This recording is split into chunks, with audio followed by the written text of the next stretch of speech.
दोस्तों नमस्कार। आज हमारे साथ हैं 70 साल के नौजवान प्रभात राय जी। प्रभात राय जी से हम बात करेंगे आज की स्टूडेंट पॉलिटिक्स पर और उनके जमाने की जो छात्र राजनीति थी वो कैसी थी, जिस वक्त में इस शहर से बड़े बड़े छात्र नेता निकले जिन्होंने सियासत में अपना एक मुकाम बनाया। सर नमस्कार, आपका स्वागत है। बहुत बहुत नमस्कार जनाब रविंद्र राणा जी। जय हिंद। सर मैं जानना चाहता हूं कि जिस वक्त आप 67 के आसपास मेरठ कॉलेज के छात्र हुआ करते थे, तब किस तरह की सियासत होती छात्रों की, किस तरह की छात्र राजनीति थी यहाँ? बहुत ही आपने नॉस्टैल्जिक सवाल पूछा मुझसे, मुझको मेरे बचपन में ले गया। मैं 1967 में मेरठ कॉलेज का विद्यार्थी बना और बी ऑनर्स में मैंने दाखिला लिया।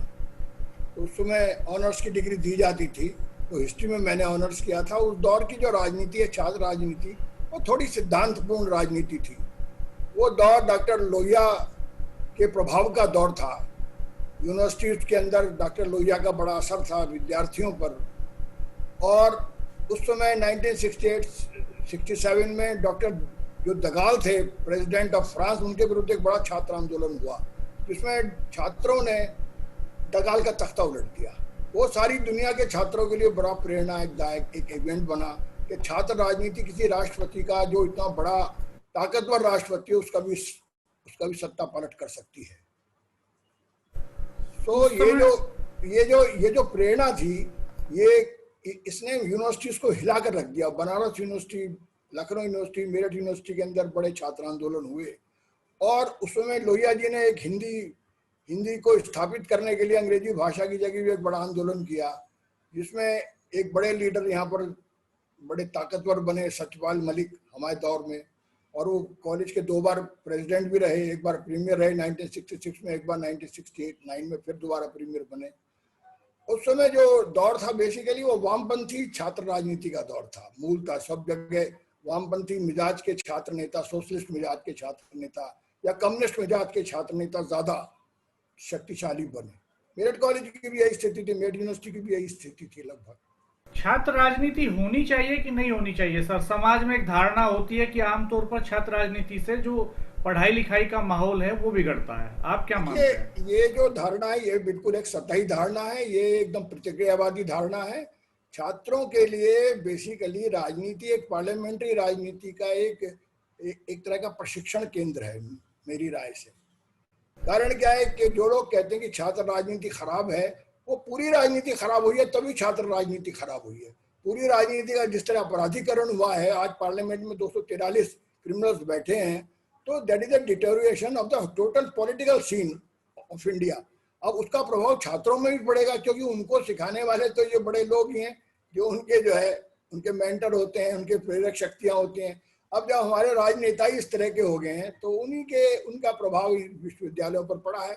लेकिन ये कहकर कि जो है छात्र राजनीति अपने आप में खराब चीज है, ये मेरा ख्याल है ये बड़ी अधूरी बात है। छात्र राजनीति खराब नहीं है ना, वो बेहद जरूरी है, क्योंकि कहाँ से आएंगे लीडर्स, कैसे ट्रेन होंगे? आप पॉलिटिशियंस ट्रेन नहीं करेंगे, आप ब्यूरोक्रेट भी कहाँ ट्रेन करते हैं? आप विश्वविद्यालयों में तो ट्रेन करते हैं उनको, वही तो ब्यूरोक्रेट बनते हैं।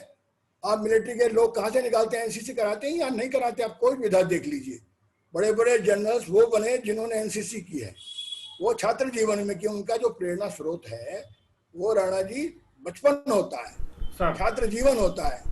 तो जो ये कहते हैं फिर तो एनसीसी बंद करा दो, फिर तो ये जो है पूरी की पूरी पढ़ाई जो है कोई माने नहीं। ये राजनीति भी एक किस्म की पढ़ाई है, एक्शन में पढ़ाई है। तो मैं बात से सहमत नहीं हूँ। देखिए, वर्ल्ड ओवर ऑक्सफोर्ड यूनिवर्सिटी से लेकर आप बॉन यूनिवर्सिटी तक जाइए, सारा यूरोप हमने कितनी बार घूमा है, सब जगह छात्र राजनीति है। कहीं कोई उसका विरोध नहीं होता। भारत ही ऐसा देश है जहाँ पर जो बहुत ही प्रतिक्रियावादी और सामंतवादी माहौल है, जातिवादी माहौल भी है, जो इस तरह की बातें करते हैं वो लोग, वो चाहते हैं कि ये नौजवान खून को एकदम गुलाम बना लिया जाए, इसको बिल्कुल जो है ना एक्शन में ना ये रहे। देखिए 42 में कितनी बड़ी छात्र राजनीति, अभी 42 का हमने अभी जश्न मनाया 9 अगस्त को, है कितना बड़ा स्टूडेंट मूवमेंट था जिसने अंग्रेज सत्ता को हिला दिया। ये मेरठ कॉलेज के अंदर शांति त्यागी जैसे लोग, वीरेश्वर त्यागी जैसे लोग, कॉमरेड भरत सिंह जैसे लोग, मैं कितने नाम आपको गिना सकता हूँ जो उस समय हीरो बने। मैं ये जानना चाहता हूँ कि अभी की जो छात्र राजनीति है, जिसमें पिछले 3 साल से इलेक्शंस नहीं हुए हैं छात्र संघों के, और कोई एक्टिविटी दिखाई नहीं देती है। एक वक्त था जब समाज के विभिन्न मुद्दों पर शहर में छात्रों के आंदोलन होते थे, बार एसोसिएशन अपोज करती थी गलत चीजों का, मेडिकल एसोसिएशंस विरोध करती थी। तो इस तरह के जो संगठन है, खास तौर पर जो कोरोना का पीरियड है उसमें कहाँ चले गए हैं ये? क्या कोई सरोकार नहीं रह गए हैं, या संगठन खत्म हो गए हैं, या लड़ने का जज्बा कम हुआ है नौजवानों के भीतर? देखिए, मैं बता रहा हूँ ना, पूरा का पूरा जो वातावरण है ना, सामाजिक और राजनीतिक जो वातावरण है राणा जी, वही गड़बड़ा गया है। हम लोग भी उसी के हिस्से हैं। तो पूरी तरह से जो सत्ता है वो लोगों को आंदोलनों से विमुख करना चाहती है।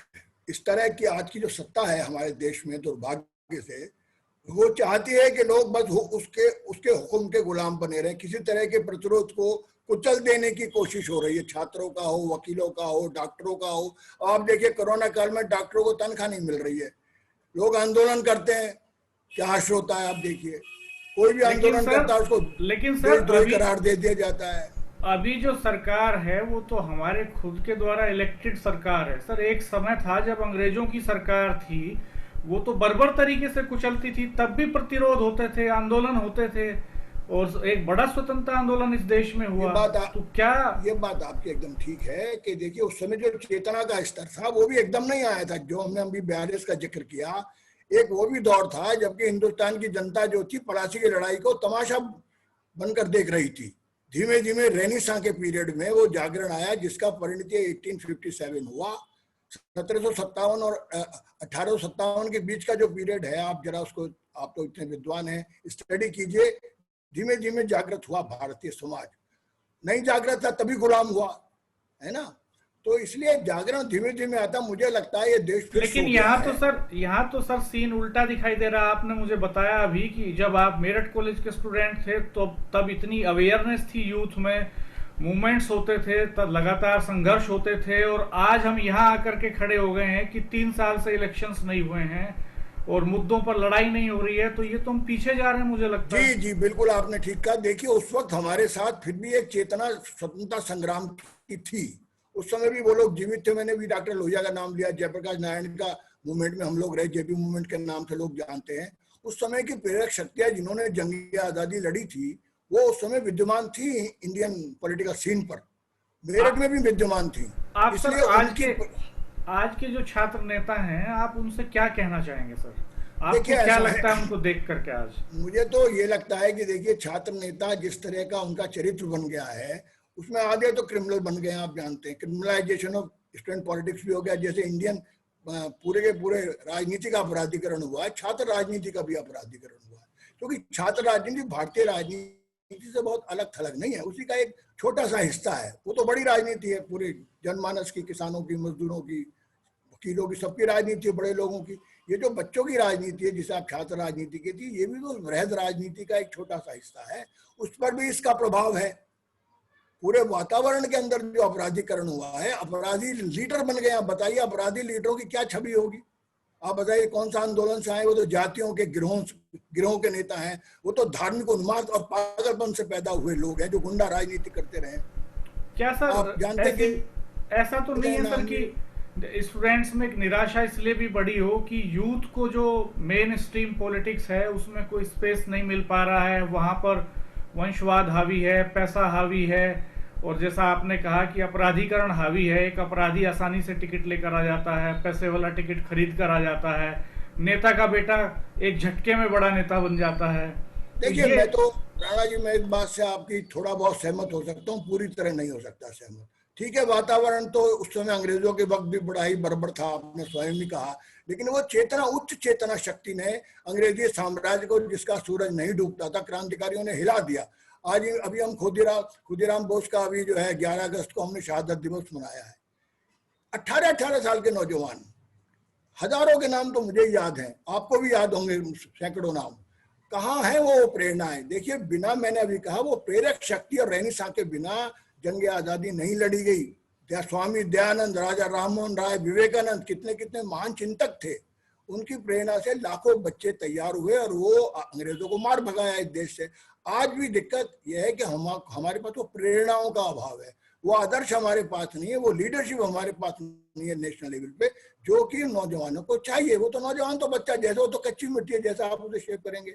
आज उसको सही धारा में शेप करने वाले लोग नहीं है, मुझे ऐसा लगता है। इसलिए ये स्थिति आज हम देख रहे हैं, जो नौजवानों के राजनीति के अपराधीकरण की जो स्थिति देख रहे हैं, वो इसलिए देख रहे हैं कि वो क्रांतिकारी प्रेरणा देश को बदलने की, वो सपने पूरा करने की, भगत सिंह के, आजाद के, अशफाकुल्ला के, सुभाष चंद्र बोस के सपने पूरा करने की प्रेरणा किसके पास है? हमारा पूरा शिक्षा पद्धति, हमारे इतिहास को बेहुदा करने की कोशिश की जा रही है सरकार। आप ये देखिए तो सही, क्या क्या क्या साजिशें हो रही हैं।